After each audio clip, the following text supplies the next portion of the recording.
அங்கித் திவாரியின் ஜாமீன் மனு இரண்டாவது முறையாக தற்பொழுது தள்ளுபடி செய்யப்பட்டிருக்கிறது. அண்மை செய்தியாக தற்பொழுது திரையில் பார்த்துக் கொண்டிருக்கிறோம். வருமான வரித்துறை அமலாக்கத்துறையில் லஞ்சம் ஊடுருவி உள்ளதை சகித்துக் கொள்ள முடியாது எனவும் நீதிபதி கருத்தை பதிவிட்டிருக்கிறார்கள். அதிகாரிகள் லஞ்சம் பெறும் செயல்கள் அதிகரித்திருப்பது நாட்டின் வளர்ச்சிக்கு நல்லது அல்ல எனவும் நீதிபதி விவேக்குமார் சிங் இந்த கருத்தை தெரிவித்திருக்கிறார். அமலாக்கத்துறை அதிகாரி லஞ்சம் பெற்றதாக கூறப்படும் வழக்கு தீவிரமானது எனவும் நீதிபதி விவேக்குமார் சிங் தெரிவித்திருக்கிறார். இது பற்றி விரிவான தகவலை தர காத்திருக்கிறார் செய்தியாளர் ரஃபீக் ராஜா. அங்கித் திவாரியின் ஜாமீன் மனு இரண்டாவது முறையாக தள்ளுபடி செய்யப்பட்டிருக்கிறது. இந்த வழக்கு விசாரணையின் போது நீதிபதிகள் என்னென்ன கருத்துக்களை தெரிவித்திருக்கிறார்கள்? விவரங்கள்.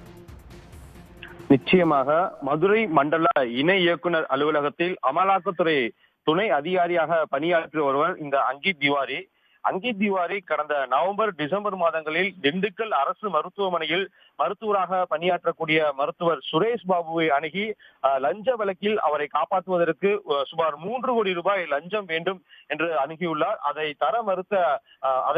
தொடர்ந்து தர மறுத்துள்ளார். இதைத் தொடர்ந்து 20 லட்சம் ரூபாயை கடந்த டிசம்பர் மாதம் லஞ்சம் வாங்கும் போது திண்டுக்கல் லஞ்ச ஒழிப்புத்துறையினரால் கையும் களவுமாக கைது செய்யப்பட்டார் இந்த அமலாக்கத்துறை இயக்குனர் அங்கித் திவாரி. தொடர்ந்து 100 நாட்களாக மதுரை மத்திய சிறையில் அடைக்கப்பட்டுள்ளார்.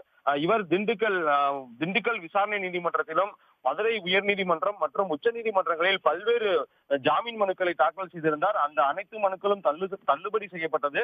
இதனைத் தொடர்ந்தான் உயர்நீதிமன்ற மதுரை கிளையில் மீண்டும் மனு தாக்கல் செய்திருந்தார். அந்த மனுவில் தன் கைது என்பது சட்டவிரோதமானது, தான் ஒன்றிய அரசு பணியாளர் என்றும் தனது சிறை நாட்களை கருத்தில் கொண்டு தனக்கு ஜாமீன் வழங்க வேண்டும் என்றுதான் மனு தாக்கல் செய்திருந்தார். இந்த மனுவை கடந்த முறை விசாரணை செய்த நீதிபதி விவேக்குமார் சிங் இவருடைய ஜாமீன் மனுவை தான் விசாரிக்க விரும்பவில்லை என்று கூறி விலகிக் கொண்டார். இதனைத் தொடர்ந்து இன்று நீதிபதி தண்டபாணி முன்பாக இந்த வழக்கு விசாரணைக்கு பட்டியலிடப்பட்டது. விசாரணை சற்று முன் துவங்கிய நிலையில் தமிழ்நாடு அரசு தரப்பில் கூடுதல் குற்றவியல் வழக்கறிஞர் திருவடிக்குமார் ஆஜராகி இவருக்கு கடும் எதிர்ப்பு தெரிவித்தார். குறிப்பாக ஒரே நேரத்தில் உயர்நீதிமன்றத்திலும் உச்ச நீதிமன்றத்திலும் ஜாமீன் கோரி மனு தாக்கல் செய்துள்ளார்.